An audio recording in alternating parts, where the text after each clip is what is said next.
ಅಕ್ಕಾರ ಚಾಗಿ ಕುಡಿಯಂಗಿಲ್ಲ ತಗೋರಿನ. ಕುಡಿಯನಾಕನಿಲ್ಲ ಕುಡಿಯನಾಕನಿಲ್ಲ. ಆಯ್ತ್ರಿ ಅಕ್ಕಾರ ಕುಡಿತೀನಂತ ಮಾತಾಡಿ.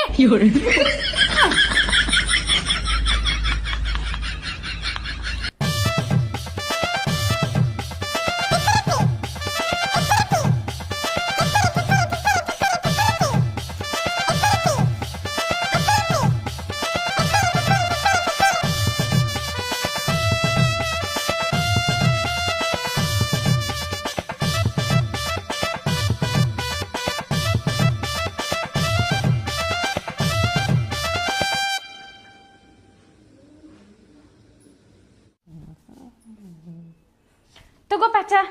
ಹಾ ಬಿಸಿ ಐತ್ ನೋಡ್. ಹಾ ಛೀ ಯಾಕ್ ಥೂ ಥೂ ಥೂ ಇಂಥ ಚಾ ಕುಡಿತೀರಿ ಅಕ್ಕಾರ ನೀವ? ಮುಸ್ಲಿ ನೀರ್ಗತ್ತ ಚಾ ಐತದ ಹೆಂಗಾರ ಕುಡಿತೀರಿ ಅಕ್ಕಾರ ನೀವು? ಅದ ಚಾ ಛೀ ಥೂ ಥೂ. ಕುಡಿಯಬೇಕಪ್ಪ. ನಾವ್ ಇಂತ ಮುಸ್ಲಿ ಚಾನ ಕುಡಿಬೇಕು ದಿನ. ಯಾಕಂದ್ರ ಬ್ಯಾರೆ ಗತಿನೇ ಇಲ್ಲ ನಮಗ. ನೀ ಕೊಟ್ಟಿದ್ ಹಾಲ್ನಾಗ ಮಾಡಿದ್ದ ಚಾ. ನಾ ಕೊಟ್ಟಿದ್ದ ಹಾಲ್ನಾಗ ಮಾಡಿರಿ ಚಾದನೆ? ಹ್ಞೂ ಮತ್ತೆ ಬ್ಯಾರೆ ಹಾಲು ಎಲ್ಲಿಂದ ತಗೊಂಬರ್ಲಿ ಯಪ್ಪ? ಈಗ ತಂದು ಕೊಟ್ಟಿಲ್ಲ ನಿನ್ ಕೈಯಾರ್ಲೆ. ಅದ ಹಾಲ್ ಹಾಕಿನ ಚಾ ಮಾಡಿ ಕೊಟ್ಟೆ ನೀನ್ ಕುಂದ್ರಸ್ಕೊಂಡೆ. ಏ ಮಸ್ತ್ ಆಗೈತಲ್ರಿ ಅಕ್ಕಾರ ಚಾ ಮಸ್ತ್ ಆಗೈತ್ರಿ ಅದ. ಬಾಡ ಮಾತು ಹೊಳ್ಸಕ್ ಹೋಗ್ಬೇಡಿ. ನಿನ್ನ ಕೊಟ್ಟ ಬಿಡ್ತೀನಿ ನಿನಗ. ದಿನ ಲೇಟ್ ಆಗಿ ಬರುದಲ್ದ ಹಾಲ್ನಾಗ ನೀರ್ ಮಿಕ್ಸ್ ಮಾಡ್ಕೊಂಬರ.